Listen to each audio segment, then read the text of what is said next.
Hello friends, இந்த வீடியோவில் நம்ம என்ன பார்க்க போகிறோம்னா மெகர் பற்றி பார்க்க போகிறோம். எந்த ஒரு எலக்ட்ரிக்கல் எக்யூப்மெண்ட் எடுத்தாலும் சரி, சப்போஸ் லைக் டிரான்ஸ்ஃபார்மர், அப்புறம் விசிபி, அப்புறம் இருக்கக்கூடிய ஐசோலேட்டர், இன்சுலேட்டர் ஸ்ட்ரக்சர் எல்லாமே மெகர் அடித்து அதோடைய இன்சுலேஷன் டிஸ்டன்ஸ் செக் பண்ணுவாங்க. இன்சுலேஷன் டிஸ்டன்ஸ் எதுக்கு செக் பண்ணுறாங்கன்னு பார்த்தீங்கன்னா, ஏதாச்சும் இன்சுலேஷன் டிஸ்டன்ஸ் கம்மியாக இருந்துச்சுன்னா நம்மளுக்கு வரக்கூடிய கரண்ட் ஃப்ளோ கிரவுண்ட் வழியாக போய் நம்மளுடைய சர்க்யூட்டே ரொம்ப டேமேஜ் பண்ணிவிடும். அதனால தான் என்ன பண்ணுவாங்கன்னா சர்க்யூட் பிரேக்கர் இன்ஸ்டாலேஷன் பண்ணும்போதும் சரி, அது இல்லாமல் ஐசோலேட்டர் வைக்கும்போதும் சரி, அது இல்லாமல் டிரான்ஸ்ஃபார்மர் இன்ஸ்டாலேஷன் அப்போ சரி, இதெல்லாம் டெஸ்டிங் கம்பல்சரி பண்ணுவாங்க. மெகர் வச்சு ஒரு சர்க்யூட்டில் எவ்வளோ ரெசிஸ்டன்ஸ் ஓம்ஸ் இருக்குது, எவ்வளோ மெகாஹோமில் இருக்குதுன்னு சொல்லிட்டு செக் பண்ணுவாங்க. அது எப்படி பண்ணுவாங்கன்னு சொல்லிட்டு ஒரு சின்ன வீடியோ தான் பண்ணியிருக்கோம். அது இல்லாமல் ஃப்யூச்சரில் எப்படிலாம் பண்ணலாம், எப்படிலாம் எவ்வளோ மெகாஹோம் இருக்கணும், எப்படிலாம் பண்ணுவாங்கன்னு சொல்லிட்டு ஒரு வீடியோ பண்ணலான்னு இருக்கோம் பிரீஃபாக. ஓகேங்களா, வாங்க இந்த வீடியோக்குள்ளே போயிடலாம். ஃபஸ்ட்டு மெகர்னா என்னென்னு பார்த்தீங்கன்னா இன்சுலேஷன் ரெசிஸ்டன்ஸ் ஒரு இருக்கக்கூடிய எலக்ட்ரிக்கல் எக்யூப்மெண்ட்ஸ் இருக்குது பார்த்தீங்களா, டிரான்ஸ்ஃபார்மர், அப்புறம் பிரேக்கரில் இருக்கக்கூடிய ரெசிஸ்டன்ஸ் செக் பண்ணுறது தான். ஓகேங்களா, ரெசிஸ்டன்ஸ் அதிகமாக இருந்துச்சுன்னா நமக்கு கரண்ட் ஃப்ளோ கம்மியாக இருக்கும். அதனால் என்ன பண்ணுவாங்கன்னா இன்சுலேஷன் ரெசிஸ்டன்ஸ் மின்காப்பு தன்மை சொல்லுவாங்க ரெசிஸ்டன்ஸு. ஓகேங்களா, ரெசிஸ்டன்ஸில் என்ன பண்ணோன்னா கரண்ட் அப்போஸ் பண்ணும், அதுதான் கான்செப்ட்டு. ஓகேங்களா, ஐஆர் வேல்யூ நம்ம செக் பண்ண போகிறோம். அதுக்கு யூஸ் பண்ணுறது தான் இந்த மெகரு. அது எதெல்லாம் அஃபெக்ட் ஆகும்னு பார்த்தீங்கன்னா நம்மளோட ஈரப்பதத்தால் நமக்கு டஸ்ட் பார்ட்டிகல், டெம்பரேச்சரு, அப்புறம் மாய்ச்சரால் என்ன ஆகுனா நம்மளுடைய ரெசிஸ்டிவிட்டி குறையும். ஓகேங்களா, அதனால் என்ன பண்ணுவாங்கன்னா எப்பயுமே டெஸ்டிங் அப்போ மெகர் அடித்து எல்லா ஒரு பிரேக்கராக இருந்தாலும் சரி, சப்போஸ் கேபிளாக இருந்தாலும் சரி, மெகர் அடித்து ஒரு கேபிளுடைய இன்சுலேஷன் ரெசிஸ்டன்ஸ் எவ்வளோ இருக்குது, சப்போஸ் இந்த வோல்டேஜ் வந்தால் ரெசிஸ்டன்ட் ஆகுமா, இல்லாத கிரவுண்ட் ஃபால்ட் அதாச்சும் நீங்கள் சப்போஸ் நீங்கள் ரெசிஸ்டன்ஸ் கம்மியாக இருந்துச்சுன்னா என்ன ஆகுனா டக்குன்னு நமக்கு போகக்கூடிய வோல்டேஜ் கிரவுண்ட் ஆகிறதுக்கு வாய்ப்பு இருக்குது. அது இல்லாமல் ஷார்ட் சர்க்யூட் ஏற்படலாம், ஃப்ளாஷ் ஓவர் ஏற்படலாம், நிறைய வாய்ப்பு இருக்குது. அதனால் என்ன பண்ணுவாங்கன்னா கம்பல்சரி எந்த ஒரு இன்ஸ்டாலேஷன் எப்பவுமே ஐஆர் வேல்யூ செக் பண்ணுவாங்க. இதை பார்த்தீங்கன்னா சொல்லியிருக்காங்க பார்த்தீங்கன்னா, become very necessary to check the insulation resistance of the equipment at the constant regular interval of to avoid the any electrical measure for electrical shocks. ஓகேங்களா, எந்த ஒரு பாதிப்பு ஏற்படாமல் இருக்கிறது தான் நம்ம இந்த மெகர் அடித்து இன்சுலேஷன் ரெசிஸ்டன்ஸ் செக் பண்ணுறோம். இது பார்த்திங்கன்னா நம்மக்கிட்ட இருக்கக்கூடிய நம்மக்கிட்ட 2 டைப் ஆஃப் மெகர் இருக்குது. இது ஹேண்ட் ஆப்ரேட்டட் டிஜிட்டல் மெகர். இது அதெல்லாம் இதில் என்னென்ன இருக்குதுன்னு பார்த்தீங்கன்னா இதில் எப்படி என்னதெல்லாம் செக் பண்ணலான்னு பார்த்தீங்கன்னா electrical installation level any device வச்சு மோட்டரில் செக் பண்ணலாம், எலக்ட்ரிக்கல் கேபிள், ஜெனரேட்டர், வைண்டிங்ஸ்னு சொல்லிட்டு நிறைய விஷயத்துக்கு செக் பண்ணுவாங்க. இந்த மெகர் வச்சு நம்ம கேபிள் எந்த லொக்கேஷனில் ஃபால்ட் ஆகிருக்குன்னு சொல்லிட்டு கூட கண்டுபிடிக்கலாம். அதுபோல் நிறைய டைப் ஆஃப் மெகர் இப்போ அவைலபிளாக இருக்குது. மெகர் எதுக்கு யூஸ் ஆகும் பார்த்தீங்கன்னா first insulation resistance, circuit breaker அல்லது எலக்ட்ரிக்கல் எக்யூப்மெண்ட் இருக்கக்கூடிய ரெசிஸ்டன்ஸை மெஷர் பண்ணுறது யூஸ் ஆகுது தான் மெகரு. ஓகேங்களா, இது 2 டைப்ஸ் ஆஃப் மெகர் இருக்குது. ஒன்று பார்த்தீங்கன்னா எலக்ட்ரிக்கல் ஆப்ரேட்டடு, எலக்ட்ரானிக்ஸ் ஆப்ரேட்டடு. ஒன்று ஹேண்ட் ஆப்ரேட்டடு. ஹேண்ட் ஆப்ரேட்டட் அப்படின்னு நம்ம ப்ராக்டிக்கல் லேப்லாம் பார்த்துருப்பீங்க, கையில் சுற்றுற மாதிரி இருக்கும். இது ஒரு டைப் ஆஃப் மெகர். இன்னொன்று இப்போ அட்வான்ஸாக இருக்கிறது எலக்ட்ரானிக்ஸ் கண்ட்ரோல்டு மெகர் இருக்குது. அது நம்ம பேட்டரி போட்டுட்டு நம்ம நார்மலாக ஆன் ஆஃப் பண்ணாலே போதும், நமக்கு நம்ம சர்க்யூட்டில் இருக்கக்கூடிய ரெசிஸ்டன்ஸ் மெஷர் பண்ணி காட்டும். இது நம்மளுடைய டிஜிட்டல் மெகர் சர்க்யூட் இப்படி தான் இருக்கும். இதில் பார்த்தீங்கன்னா இப்படி தான் நம்மளோட வோல்டேஜ் செலெக்ஷன் இருக்கும், அது இல்லாமல் ஆன் ஆஃப் கண்ட்ரோல்லாம் இருக்கும். இது போல் நிறைய மேனுஃபேக்சர் இருக்காங்க. ஓகேங்களா, இது நல்ல அட்வான்ஸ்டு இது. ஓகேங்களா, இதில் நிறைய டேட்டா ஸ்டோர் பண்ணலாம், அது இல்லாமல் நிறைய இண்டிகேஷன்ஸ், அப்புறம் அக்யூரேட்டாக காட்டும் இதில். ஓகேங்களா, அதோட அட்வான்டேஜஸ்லாம் போட்டிருக்கோம், இதெல்லாம் நீங்கள் படித்து பாருங்கள் பேசிக்காக. இதில் லெவல் ஆஃப் அக்யூரேசி ரொம்ப ஹையாக இருக்கும். IR values digital type, easy to read பண்ணலாம். ஓகேங்களா, அனலாகோட இது நல்ல அட்வான்டேஜ். இதில் ஒரு டிஸ்அட்வான்டேஜ் பார்த்தீங்கன்னா பேட்டரி நம்ம அடிக்கடி ரீப்ளேஸ் பண்ணுற மாதிரி இருக்கும். ஓகேங்களா, இது ஹேண்ட் ஆப்ரேட்டட் மெகர். இது நீங்கள் பார்த்துருப்பீங்க. இது நம்ம இவ்வளோ ஆர்பிஎத்தில் கான்ஸ்டன்ட் ஸ்பீடில் சுற்றுறோம். சப்போஸ் ஒவ்வொரு மெகரில் 500 ஆர்பிஎம் சுற்றுங்க ரெவல்யூஷன் பர் மினிட்னு சொல்லியிருப்பாங்க. இது அனலாக் ஹேண்ட் மெகர், ஹேண்ட் ஆப்ரேட்டட் மெகர். இது பேசிக் பிரின்சிபல் படி எப்படி ஒர்க் ஆகுதுன்னு பார்த்தீங்கன்னா, இந்த மெகர் பார்த்தீங்கன்னா நம்மளுடைய ஓம்ஸ் லா படி தான். ஓகேங்களா, V = IR, R = voltage divided by I. ஓகேங்களா, இந்த கான்செப்ட் படி தான் மெகரோடைய அந்த டிஃப்ளெக்டிங் டாக் சொல்லுவாங்க. அந்த முள் மூவ் ஆகுது பார்த்தீங்களா, அந்த கான்செப்ட் இப்படி தான் ஒர்க் ஆகுது. ஓகேங்களா, இதில் பார்த்தீங்கன்னா ரெசிஸ்டன்ஸ் அதிகமாக இருந்துச்சுன்னு வச்சுங்களேன், எந்த ஒரு கரண்ட் நமக்கு ஃப்ளோ ஆகலைன்னா அப்போ நம்மளுடைய அந்த டிஃப்ளெக்டிங் அந்த முள் என்ன பொசிஷன் இருக்குன்னா இன்ஃபினிட்டியில் இருக்கும்.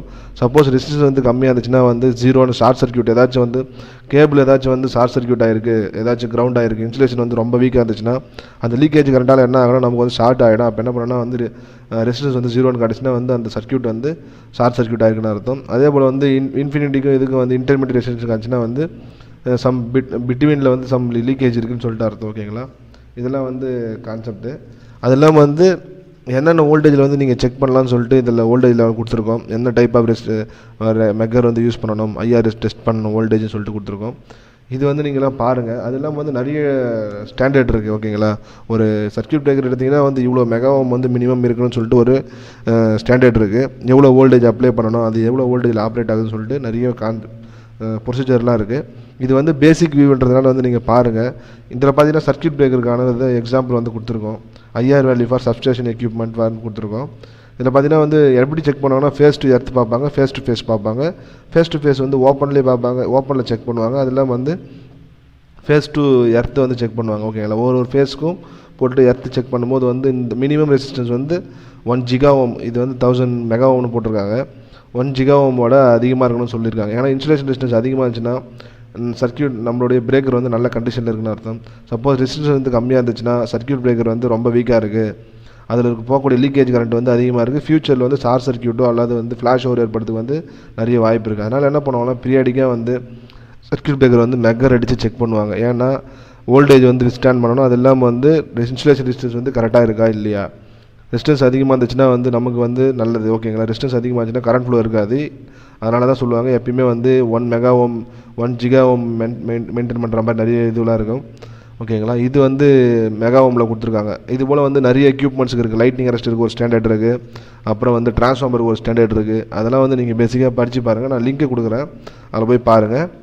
இதுதான் வந்து பேசிக்காக மெக்கரில் இருக்கக்கூடிய ஃபங்க்ஷனு. இந்த வீடியோ எண்டில் வந்து நான் ஒரு பேசிக்காக வந்து மெக்கர் எப்படி ஒர்க் ஆகுதுன்னு சொல்லிட்டு ஒரு வீடியோ போட்டிருக்கேன், அதையும் போய் பாருங்கள். ஃப்யூச்சரில் வந்து எப்படி எப்படிலாம் டெஸ்ட் பண்ணுறாங்கன்னு சொல்லிட்டு நான் எக்ஸ்பிளைன் பண்ணுறேன். Thanks friends. இந்த வீடியோ பார்த்து ரொம்ப நன்றி ஃப்ரெண்ட்ஸ். தேங்க்யூ.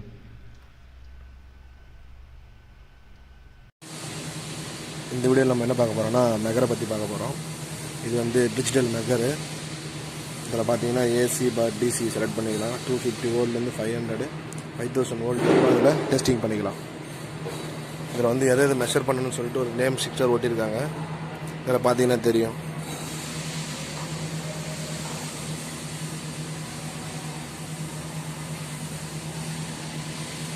இதில் எல்லாமே ரேஞ்சு மென்ஷன் பண்ணியிருப்பாங்க. இது வந்து ப்ளஸ்ஸு பாசிட்டிவ் டெர்மினல், இது வந்து எர்த்து, இது வந்து காடு. இதில் எப்படி டெஸ்டிங் பண்ணுவாங்கன்னு சொல்லிட்டு ஒரு சாம்பிள் வீடியோ ஒன்று காட்டுறோம் பாருங்கள். இங்கே இருக்கிற விசிபி இருக்குல்ல,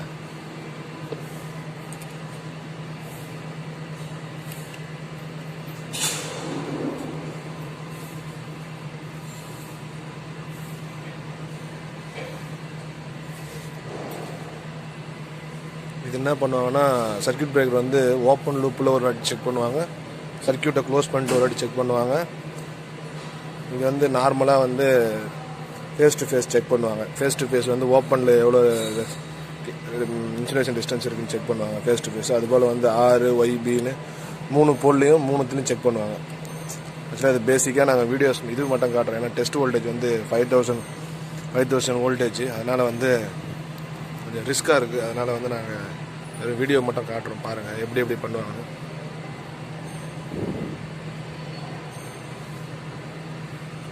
இது போல் தான் வந்து RYB 3 ஃபேஸில் செக் பண்ணுவாங்க. இதே சேம் கான்செப்ட் தான். இது வந்து ஓப்பன் லூப்பில் ஓப்பன் சர்க்யூட் பிரேக்கரை ஓப்பன் பண்ணிவிட்டு ஒரு டெஸ்ட்டு ப்ளஸ் க்ளோஸ் பண்ணிவிட்டு ஒரு டெஸ்ட் பண்ணுவாங்க.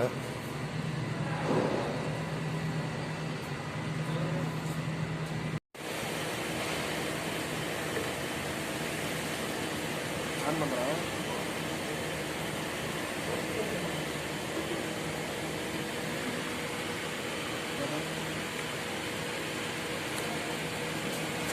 ரொம்ப மாற்றம் இருக்குது.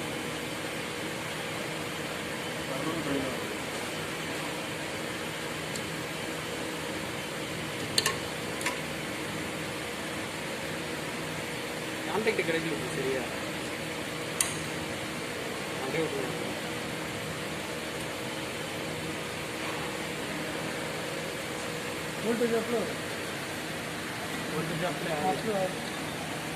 கை விடாதீங்க.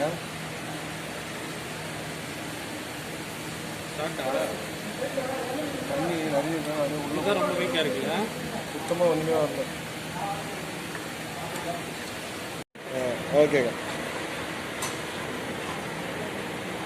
டச் பண்ணிடுறீங்களா? டச் பண்ணுங்க, அப்படி பண்ணி மாட்டி தலைவர் அண்ணா எவ்வளோ பயப்படுறீங்க? வோல்டேஜ் தான், கரண்ட் இல்லை.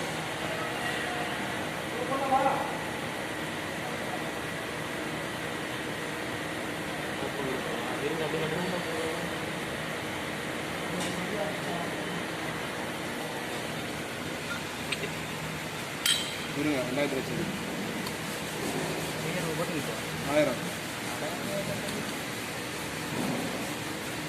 1000 மொத்தம் வச்சுக்கோ.